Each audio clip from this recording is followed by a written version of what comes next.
दोस्तों, शिक्षा विभाग की ओर से यह कहा गया था कि जून में शिक्षकों का बड़े पैमाने पर स्थानांतरण होगा। यह स्थानांतरण एनआईसी के माध्यम से और सॉफ्टवेयर के द्वारा होगा। शेष जानकारी आप इस वीडियो में देख सकते हैं। लेकिन शिक्षकों के स्थानांतरण की शुरुआत हो चुकी है। जिला शिक्षा पदाधिकारी द्वारा स्थानांतरण के लिए आवेदन मांगे जा रहे हैं। पिछले एक वीडियो में हमने औरंगाबाद जिला शिक्षा पदाधिकारी का लेटर दिखाया था और आवेदन पत्र का प्रारूप दिखाया था, जिसमें औरंगाबाद जिला शिक्षा पदाधिकारी द्वारा नियोजित शिक्षकों के स्थानांतरण हेतु आवेदन आमंत्रित किए गए थे। आज की इस वीडियो में हम बतलाएंगे शिक्षक स्थानांतरण की इस प्रक्रिया की शुरुआत अलग अलग जिलों में कब होगी और इसकी सूचना आपको कहां मिलेगी। एक एक करके अलग अलग जिले से स्थानांतरण के लिए आवेदन मांगे जा रहे हैं। अभी आप स्क्रीन पर देख रहे होंगे, ये जिला शिक्षा पदाधिकारी मुजफ्फरपुर का कार्यालय आदेश है, जिसमें नियोजित शिक्षकों से स्थानांतरण हेतु आवेदन पत्र आमंत्रित किए गए हैं। भले ही एनआईसी के माध्यम से सॉफ्टवेयर के सहयोग से स्थानांतरण की शुरुआत अभी नहीं हुई है, लेकिन शिक्षा विभाग बिहार सरकार के अधिसूचना संख्या 441 दिनांक 21/3/2018 के आलोक में प्रत्येक जिला के शिक्षा पदाधिकारी स्थानांतरण हेतु आवेदन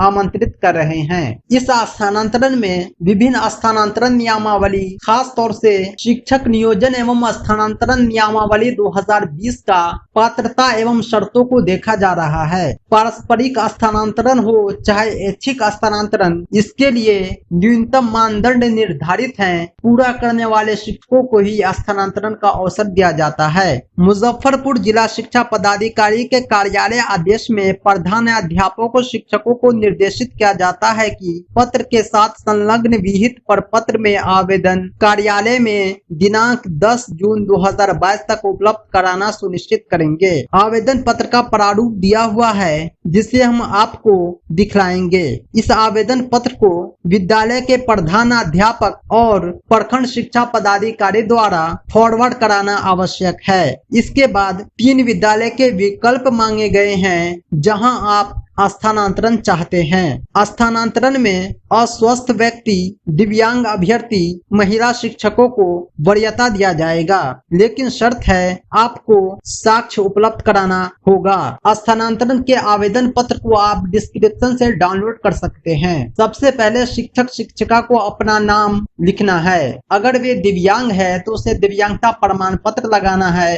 ताकि उन्हें स्थानांतरण में वरीयता मिल सके। आपको अपना कोटि लिखना है, अपने वर्तमान पदस्थापित विद्यालय का नाम और विद्यालय का U- नंबर लिखना है। U- नंबर प्रत्येक विद्यालय का यूनिक नंबर होता है। अब सवाल ये उठता है, क्या स्थानांतरण के लिए मुजफ्फरपुर के बाहर के शिक्षक आवेदन कर सकते हैं या नहीं? यह स्थानांतरण अंतर जिला स्थानांतरण है। स्थानांतरण का लाभ जिले के शिक्षकों को ही मिलेगा और स्थानांतरण भी जिला के अंदर ही होगा।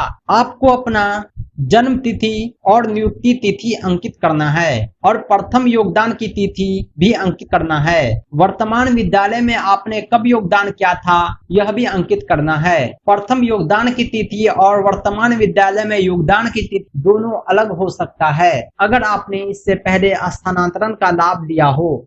आपको अपना वेतनमान फिल करना है। उसके बाद उस विद्यालय का नाम अंकित करना है जहां आप स्थानांतरण चाहते हैं। वरीयता के हिसाब से 1 नंबर पर, दूसरे और तीसरे नंबर पर 3 विद्यालय अंकित करेंगे। उसके बाद है ऐच्छिक स्थानांतरण या पारस्परिक स्थानांतरण। पारस्परिक स्थानांतरण में ऐसे शिक्षकों का डेटा उपलब्ध कराना होगा जिसके स्थान पर आप स्थानांतरण चाहते हैं। उसके बाद अगर आपने वर्तमान वेतनमान में ऐच्छिक स्थानांतरण का लाभ लिया हो तो यह सूचना अंकित करेंगे।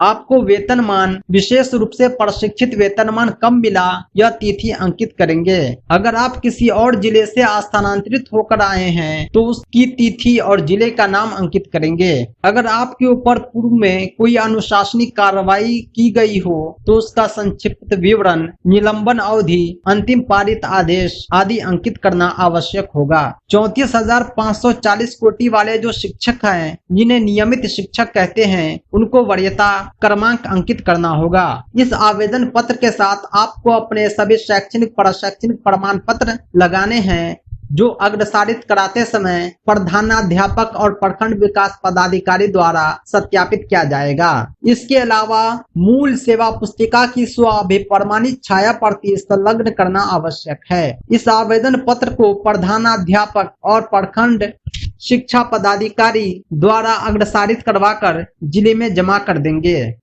10 जून के बाद जमा किए जाने वाले किसी आवेदन पर विचार नहीं किया जाएगा, इसलिए तय समय सीमा में आप सभी स्थानांतरण का लाभ ले सकते हैं। दोस्तों, YouTube के अलावा हमारी एक वेबसाइट है www.teacherahmed.com। यहाँ हम नियोजित शिक्षकों से संबंधित सूचनाएं और डिपार्टमेंटल लेटर आदि साझा करते हैं। इस आवेदन पत्र को आप हमारी वेबसाइट से डाउनलोड कर सकते हैं। इसके अलावा अगर आप दूसरे जिले की सूचना चाहते हैं तो वह भी आपको यहीं एक साथ मिल जाएगा। अगर किसी और जिले से भी स्थानांतरण के आदेश आते हैं, हमें सूचनाएं मिलती है तो हम आप तक इसी वेबसाइट के माध्यम से पहुंचाएंगे। इसीलिए आप हमारी वेबसाइट को विजिट करें, बेल नोटिफिकेशन को अलाउ करें ताकि आपको हर अपडेट का पुश नोटिफिकेशन मिलता रहे। साथ ही साथ विशेष सूचनाओं के लिए आप हमारे चैनल की सदस्यता जरूर लें। ज्वाइन बटन पर क्लिक करके आप चैनल की सदस्यता ले सकते हैं और हर विशेष सूचनाएं पा सकते हैं।